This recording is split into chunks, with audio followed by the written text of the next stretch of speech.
Hey my knife friends, this is Connor Chops and it's Budget Monday, but I'm not going to be testing these because I got home too late, and so this is more going to be a teaser of budget knives, of budget choppers. And I realize that there are a lot more choppers than these guys here, especially on the Eafengrow side. There's like 2 or 3 times as many choppers for Eafengrow than there is for Sitivien.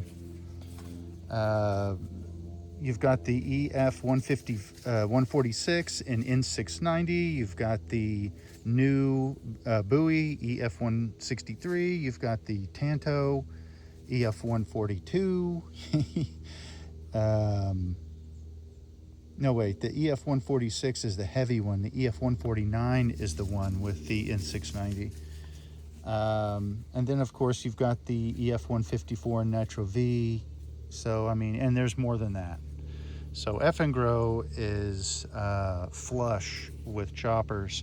There's not as many on the Sitivien side. There's a few that I didn't bring in today. The ST12 and 12 Plus, ST11, the ST39, which is a smaller Bowie, but it's still got some heft to it, and it will chop surprisingly well. And the S25 Tanto, which is like one of my least favorite Sitiviens, but it actually does chop well. Despite being a hollow grind, it does chop pretty darn good. I just don't like it that much. But anyway, let's talk about these guys here. This is a smaller, compared to these others, this is the smallest one. This is the Eafengrow EF 145.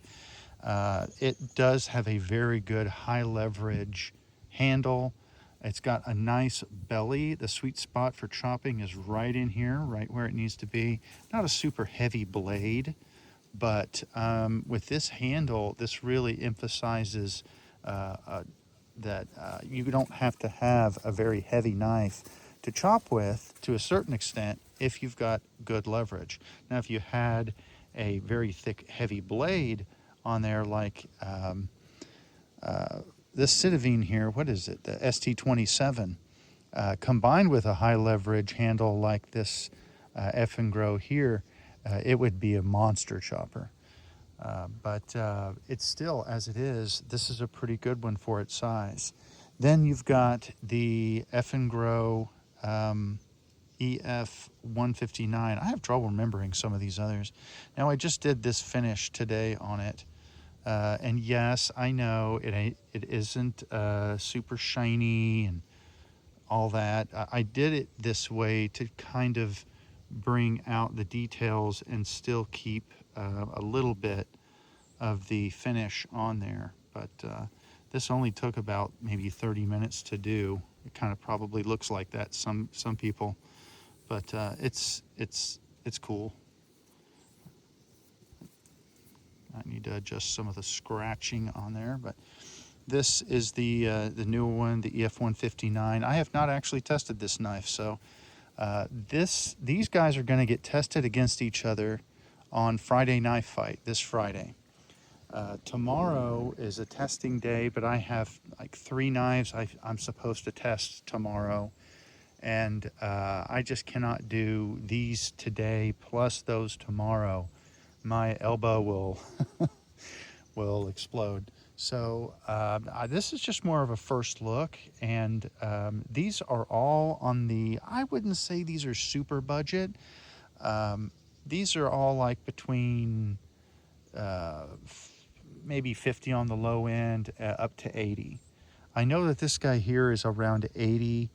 This guy's probably like around 60, but they go on sale all the time. This one's probably around 50 or so, and about 50 or 60, but you know, between these two, they're all going to hover in that same price range. With this one being the most expensive because of its the Sleipner is always going to be more expensive than DC53 because of the, you know, it has to be imported, and it is the heat treat is trickier on Sleipner in comparison to DC53.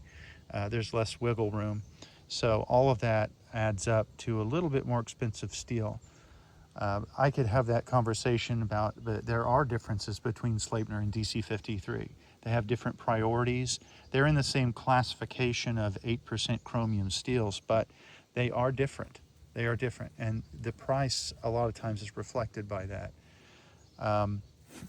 If you're talking the absolute maximum performance out of those two steels, Sleipner might come ahead of DC53, but it wouldn't be by much. It's just harder to machine than DC53.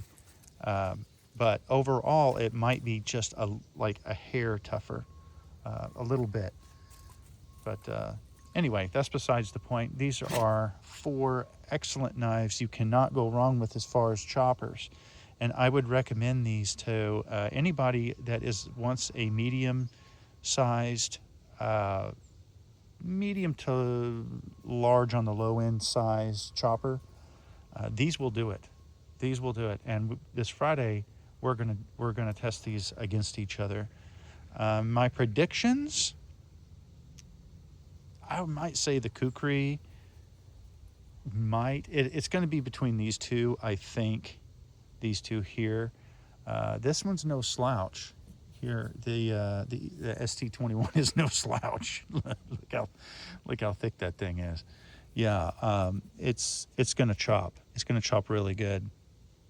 This one is the same thickness, 8 millimeter, so it's going to chop like a beast. Both of the Sitiviens here are 8 millimeter. So, and I realized I left out a lot of other knives, but you can't do them all. So these are the ones that I thought of and I grabbed. We're going to do some testing coming up soon.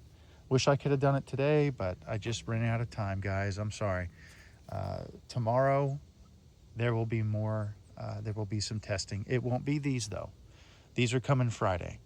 So this is Connor Chops. Have a good one. Take care. Like, sub, share, all that stuff. Bye-bye.